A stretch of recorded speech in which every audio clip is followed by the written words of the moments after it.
Labas vakaras, brangus jonaviečiai. Sveikinuosi su jumis trečiadienį, gegužės 22 dieną ir kviečiu pasižiūrėti televizijos savo parengtas žinias. Organizuojama gaminių atliekų surinkimo akcija. Rajone vykdomi stambus rekonstrukcijos bei naujų statybų projektai. Naujovės išduodant nedarbingumo pažymėjimus. Netrukus Jonavoje bus organizuojama gaminių atliekų surinkimo akcija. Šių metų gegužės 28 dieną Jonavos rajono savivaldybėje bus organizuojama gaminių atliekų surinkimo akcija, kurios metu iš gyventojų, įmonių, įstaigų ir organizacijų nemokamai bus surenkamos elektros ir elektroninės įrangos, nešiojamų baterijų ir akumuliatorių bei vidaus degimo variklių oro filtrų atliekos. Už papildomą mokestį bus surenkamos automobilinių hidraulinių tepalinių amortizatorių atliekos bei automobilinių ir pramoninių akumuliatorių atliekos.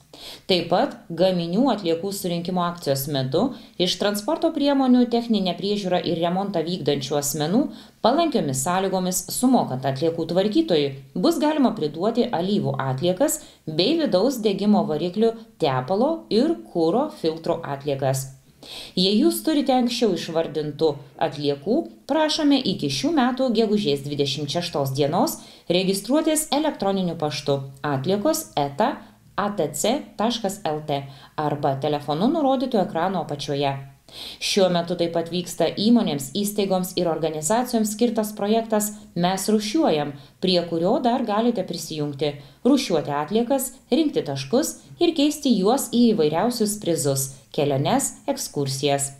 Informaciją apie projektą Mes rūšiuojam, prizus, dalyvių registraciją rasite puslapyje mesrūšiuojam.lt.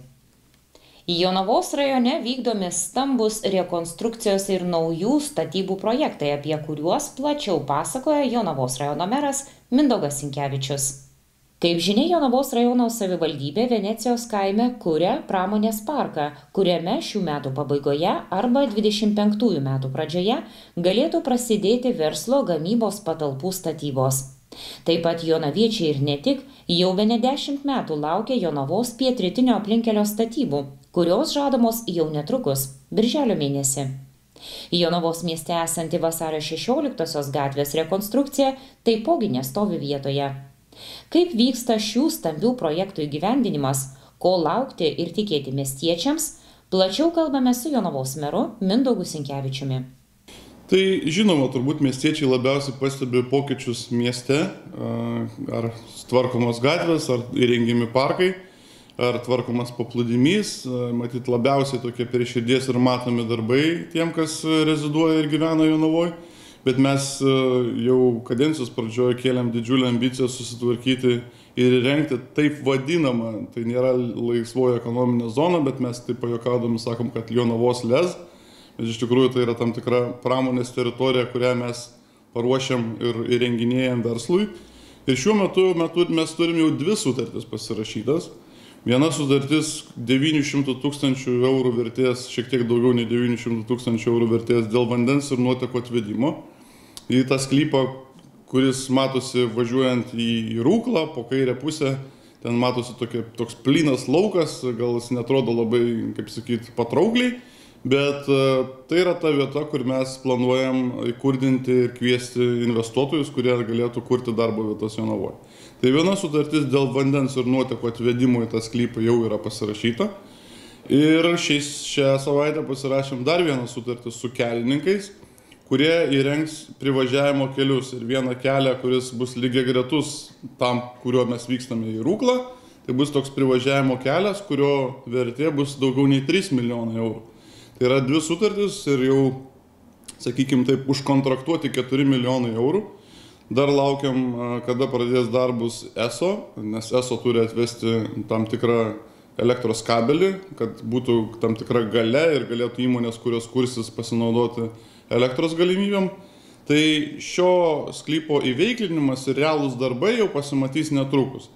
Įmonės įprastai laimėjusios konkursus, su kuriomis jau pasirašėm sutartis, atlieka pirmiausia darbo projektus, kitaip tariant, pasirengia pilnam darbui ir tada jau pradeda fizinį realų darbą. Tai aš manau, kad pasimatys kelininkų darbas tikrai Liepa nebejotinai, jau turbūt, kad ir ekskavatoriai, ir sunkioji technika ten pasimatys realus veiksmas. Tai visi nenustepkim, žinokim, kad ten bus daromas kelias. Ir kelias ne, kaip sakant, grybautojam ar medžiotojam ten, o investuotojam. Galbūt kažkas sakys, o tai kur tie investuotojai, nes atrodys, kad kelias daromas, o investuotojų nėra. Tai čia reikia irgi neskubėti ir paaiškinti visuomeniai, kad mes, aš taip tikiu, kad rudenį pradėsim skelbti žemės nuomos konkursus, sudalinę tą sklypą į mažesnius sklypelius ir po 10 hektarų, ir po 4, ir po 5 siūlysim verslui, kuris norėtų išsinuomuoti ir ateiti ir statyti savo gamybinius pajėgimus. Yra besidominančių, tikrai tai nėra kažkokie, kaip sakyt, naujieji vasiukai ir čia mes tikrai nekuriam muilo burbulų, tikrai besidominčio verslo, kuris norėtų ateiti arba perkelti savo gamybą ir įsikurti Jonavoje yra. Ir keletas interesantų aktyviai domisi, kada mes jau startuosim su sklypų nuoma. O tai tik tai reiškia, kad potencialiai ten bus pastatytos gamyklos, įrengimai, įvairūs privažiavimo keliai ir tai reiškia tuo pačiu ir darbo vietas. Šiaip jau mes galvojam, kad toj teritorijai visoji turėtume sukurti ne mažiau nei 200 darbo vietų. Tiesą sakant, 200-300 darbo vietų, apie tai eina kalba, gali būti, kad jų bus ir daugiau. Priklausomai, mes niekada nežinom, koks verslininkas ateis, ar jo verslas yra paremtas žmogiškaisiais ištekliais ir darbo jėga, ar tai yra automatizuotas veikla ir panašiai. Tai ten tikrai pasimatys realūs, teisingi, reikalingi darbai ir, tai savotiškai bus tam tikra galimybė jonaviečiams įdarbinti, galbūt kažkam pakeisti savo darbo profilį ir pasitikrinti save rinkoje kitam amplua. Tai aš galvoju, kad tai yra naudinga, nes tai kurs tokią ekonominę pridėtinę vertę. Tai nebus kažkas gražu, nebus kažkas, žinot, kur galėsi pasivaikščioti ir kažkoks tai, patirti laisvalaikio malonumus, bet tai labai svarbu mums Jonavai, nes mūsų nedarbo lygis dėja jis pakankamai aukštas vis dar. Nežinau, ar dėl nenorinčių dirbti, ar dėl negalinčių, ar dėl nerandančių darbo, visokių čia priežasčių matyti yra, bet aš manau, kad tai situacija keis iš esmės. Aš bandau tik tais nuspėti, kad ne vien tik tais biudžeto lėšomis yra pasirašomos tos sutartys, nes kalbam tikrai ne apie kelis šimtus tūkstančių eurų. Ar remia kas nors mus, pavyzdžiui, kad ir centrinė valdžia, ministerija, vyriausybė skiria kokių lėšų? Taip, tai iš tikrųjų šitam projektui mes gavom šiek tiek daugiau nei 6 milijonus eurų iš valstybės, iš ES, tiesą sakant, ir Centrinė projektų valdymo agentūra pasirašė su mumis sutartį dėl didesnės nei 6 milijonų paramos to sklypo įveiklinimui. Bet tas sklypas įveiklinimas ir pinigai skiriami, jie skiriami ne kaip dovana, bet su aiškiu įsipareigojimu, kad toje teritorijoje atsiras darbo vietos. Tai čia, mums kaip sakyti, ir parama, bet tuo pačiu ir įsipareigojimas. Jeigu tos darbo vietos ten neįsikurtų ir liktų tik taip plyni laukai, tai mums aišku grėstų ir pinigų grąžinimas. Todėl dėsim maksimalias pastangas, kad tas sklypas nebūtų, kaip sakyti, gražiai paruoštas, išpuoštas, su keliais vandentiekio nuotekom ir elektra, bet nieks į jį neteina. Ir aišku, čia ta investuotojų medžioklė, jinai visą laiką yra subtili, reikia konkuruoti ir su Kauno lezu, ir su Kėdainių lezu, ir investuotojas visą laiką renkasi, jisai nagrinėja ir visokias aplinkybės, ir teisinius niuansus, ir darbo jėgos pasiūlą, ar jam čia Jonavoje užteks darbuotojų, ar reiks vežtis ir panašiai. Taip, kad čia pakankamai sudėtingas toksai darbas, bet jisai turi visai, kaip sakyti, didelę ekonominę prasmę, nes darbo vietos reiškia mokesčiai, reiškia žmonės uždirbs, reiškia išleis, reiškia sumokės į biudžetą gyventojų pajamų mokestį. Tai turėtų būti tikrai ekonominė didžiulė paskata ir nauda. Aš kaip įsivaizduoju vis tiek, Venecija yra, jinai praktiškai, nėra gyvenamųjų rajonų, praktiškai miškuose, bet pamodeliuokim situaciją, kuomet ateina kažkoks tais naujas gamyklos statytojas, paimkim Žeimių pavyzdį, biodujų gamykla, ir vis tiek yra susiduriama su visuomenės pasipriešinimu, neigiamomis emocijomis. Galbūt Venecijoje bus galima to išvengti, nes, kaip ir minėjau, nėra arti labai gyvenamųjų namų. Bet ar pasiruošę irgi atlaikyti tą tokį spaudimą? Aš manau, kad kalba eina toj vietoviai ne apie jokią gamybą susijusią su tarša ar su kažkokio tai triukšmu ar su kažkokiais tai šalutiniais gretutiniais veiksniais. Tos įmonės, kurios dabar domisi, kurio gal neatskleisiu ir neminėsiu, jos užsiema arba gamyba, metalo konstrukcijų ten visokiais dalykais, arba dirba su mediena. Kitaip tariant, žala arba galimas kažkokia grėsmė garso, kvapų ar triukšmo ar estetikos požiūrių tikrai neturėtų ten atsirasti kaip klausimas, nes vėlgi mes įsipareigoję, čia turbūt irgi akcentas, kurio nepaminėjau, kad tos darbo vietos ir tas verslas, kuris ten ateis, turėtų kurti tvarias, žalias darbo vietas. Kitaip tariant, ten turėtų būti pakankamai ne kažkoks tai senos technologijos, ne kažkoks tai seni sprendiniai, bet turėtų būti technologiškai nauji, žalios įmonės, reiškia, turėtų gaminti ir pačios savo elektrą. Kitaip tariant, ten turėtų būti jau šiuolaikinis pasaulis Jonavoje. Kitaip tariant, šiuolaikinis verslas, šiuolaikinis supratimas į gamtos apsaugą, į socialinę savo atsakomybę ir panašius dalykus ir veiksnius. Palieskime ir kitą temą, kuris laukia grandiozinis projektas jau birželio mėnesį, tas Jonavos pietrytinis aplinkkelis, kurio projektui išleistos jau tikrai milijoninės sumos, kurio mes laukiam turbūt 10 metų, jeigu nedaugiau, paimtos žemės, atlikti visi poreikiai ir jau žadama liktis pirmo etapo birželio mėnesį. Ar mes galime tais pažadais tikėti, kuriuos nuolat dalina Via Lietuva? Taip, tai pažadais galim tikėti, nes, žinot, kai aš visą laiką sakau, nereikia bėgti įvykiam už akių ar ne ir statyti vagono prieš traukinį, bet akivaizdu, kad sutartis jau pasirašyta. Su Eurovia Lietuva yra konkretus rangovas, yra konkreti suma ir sutartis pasirašyta. Reiškia, tas objektas tikrai bus. Aš nežinau, gali būti tik tai kokia nors force majeure situacija, kad ten, nežinau, kasa, atkasa ir randa kažką po žemę, ko mes ten gal neįsivaizduojam nei vienas. Ir tada viskas kažkaip susitrukdo, susimaišo, bet iš principo ten nėra labai didelės apimties darbai. Tai aš manau, kad tas rangovas, žinant, kad yra tikrai Respublikoje žinomas rangovas ir vienas iš stipriausių kelininkų, tikrai operatyviai, aš manau, padarys mums tas dvi žiedinės sankryžas ir sujungimą tarp jų. Kaip jau minėjau ankstesniuose reportažuose, bus panaikintas tas dabartinis privažiavimas į Taurastos gatvę, tas toks T formos sankryžos tiesiog iš principo nebeliks. Kas liks ten, tai dviračių pėsčiųjų takas, mes dėl to susitarėm ir tas dviračių pėsčiųjų takas artimiausioje ateityje įsijungs į mūsų pėsčiųjų takus palei upę. Taip, kad bus vientisas sprendimas, tu galėsi dviračių važiuodamas neįt šalikelę, bet nuvažiuoti iki Rūklos, iki tos LES pramonės teritorijos, kitaip tariant, ir bėgdamas, ir eidamas, ir važiuodamas dviračių galėsi ją pasiekti. Tai tie sprendimai tikrai jau priimti ir mes tiesiog laukiam rangovo, bet vėlgi supraskim visi kaip visuomenė, ką tai reiškia. Rūkloj dislokuota nemažai karių ir, ta prasme, Lietuvos mūsų, kaip sakant, profesionalų, kurie nebūtinai visi gyvena Jonavoje, dalis ir Kaune. Ir tai tiesiog reiškia, kad turėsim tam tikrą etapą, kada turėsim visi sukandę dantis laukti darbų padarimo, kaip ir dabar vasario 16 gatvėje. Visi gal ir spjaudosi, gal ir nepatenkinti, bet nieko negaliu, kaip sakyti, stebuklingo pirštų spragtelėjimais pakeis, turim pakentėti, ateis laikas, kada ta situacija ir vieta ta bus sutvarkyta, gražiai, mes tikiuosi, kad visi liksim patenkinti rezultatu. Jeigu aš neklystu, Eurovia Lietuva yra rekonstravusi veduką į Rūklos pusę ir jau lygtais jai pažįstama ta teritorija, jeigu ten prasidės tie pirmieji darbai. Taip, tai Eurovia Lietuva aktyviai veikia mūsų rajone ir Rail Baltikos projekte. Tai yra tikrai didelė kompanija ir ten tas projektas, kurio vertė yra, aišku, keli milijonai eurų. Nemanau, kad jam bus sunkus neįkandamas ir šutėlis.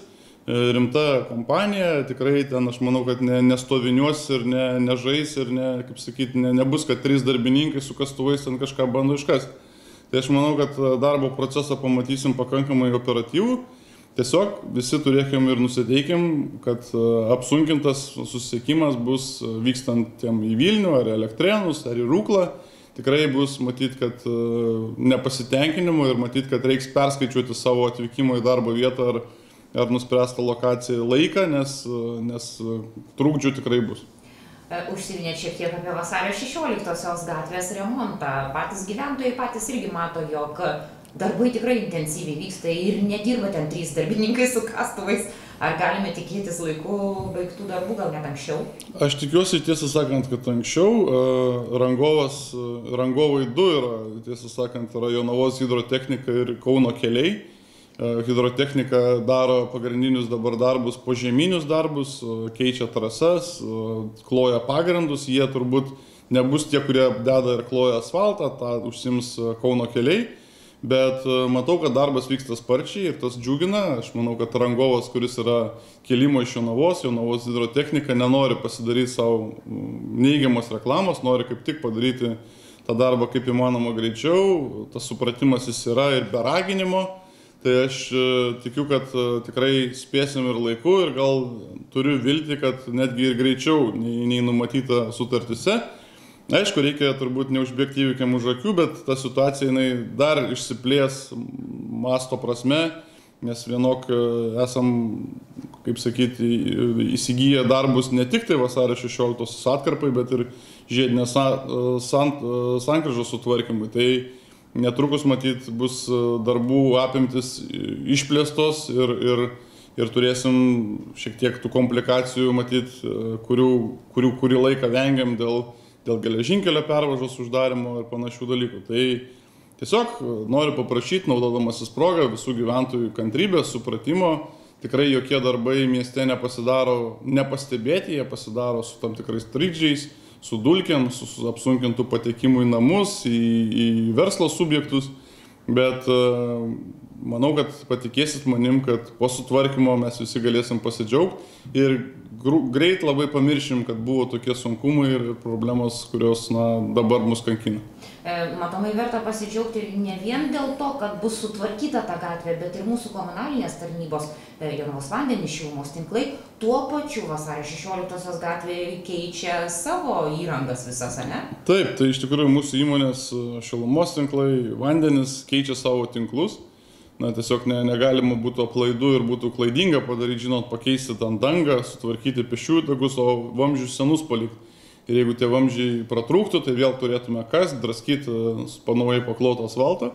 Tai kad taip nesitiktų, iš tikrųjų tvarkoma ir lietaus nuotekų sistema ir kitos sistemos.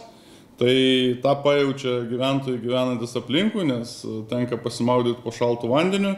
Ta šilumos klausimas gal jis neaktualus, nes šildymo sezonas, ačiū Dievui, bet iš principo, dėja, bet aplinkiniai gyventojai turi dabar tą tokį, kaip sakyti, šaltą dušą savo gyvenamuose patalpose ir kuriam laikui, ačiū Dievui, visi įspėjami, nežinau, ar tai palengvina gyvenimą, kad įspėja, kada bus atjungtas ir kada bus pajungtas karštas vanduo, bet iš tikrųjų, kurį laiką mes turim tų nepatogumų, ne tik dėl dulkių, ne tik dėl privažiavimo, atvažiavimo, bet ir dėl namuose esančio karšto vandens nebuvimo. Tai prašau visų supratimo, tiesiog kitaip to padaryti neišeina, o juo labiau, kad tą darom planingai, kad neatsitiktų vėliau avarijų, jeigu paliksim senąjį vamzdyną, kuris skaičiuoja gal jau ne vieną dešimtmetį. Na ką, viskas anksčiau ar vėliau vis tiek baigsis ir tie nepatogumai baigsis. Dėkuoju už pokalbį, sėkmės darbuose. Ačiū Jums. Netrukus nedarbingumo pažymėjimus galės išduoti slaugytojai ir akušeriai. Toliau plečiant slaugytojų ir akušerių funkcijas bei kompetencijas sveikatos apsaugos ir socialinės apsaugos ir darbo ministrų įsakymais, jiems suteikti įgaliojimai išduoti pacientams nedarbingumo pažymėjimus. Bendrosios praktikos slaugytojai ir išplėstinės praktikos slaugytojai nuo šių metų Liepos 1-osios galės išduoti nedarbingumo pažymėjimą dėl ligos testu patvirtintos COVID-19 ar gripo virusinės infekcijos arba šeimos narių slaugos ar priežiūros jiems susirgus COVID-19 ar gripo virusinė infekcija ir šiuos susirgimus patvirtintus testais. Tokius nedarbingumo pažymėjimus slaugytojai galės išduoti neilgesniam nei 7 kalendorinių dienų laikui.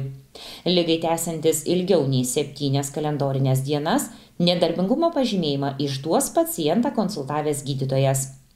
Akušeriai galės išduoti nėštumo ir gimdymo atostogų pažymėjimus 126 kalendorinėms dienoms. 70 kalendorinių dienų iki gimdymo ir 56 kalendorinėms dienoms po gimdymo, suėjus 30 ir daugiau nėštumo savaičių. Toliau sinoptikų pranešimai, kokių orų tikėtis ketvirtadienį. Ketvirtadienio naktį lietaus tikimybė nedidelė, vėjas rytų pietryčių, temperatūra nuo 15 iki 18 laipsnių šilumos. Dieną debesuota su pragiedruliais, vėjas pietryčių, temperatūra nuo 21 iki 26 laipsnių šilumos. Šiandien su jumis atsisveikinu iki rytojaus. Gero vakaro.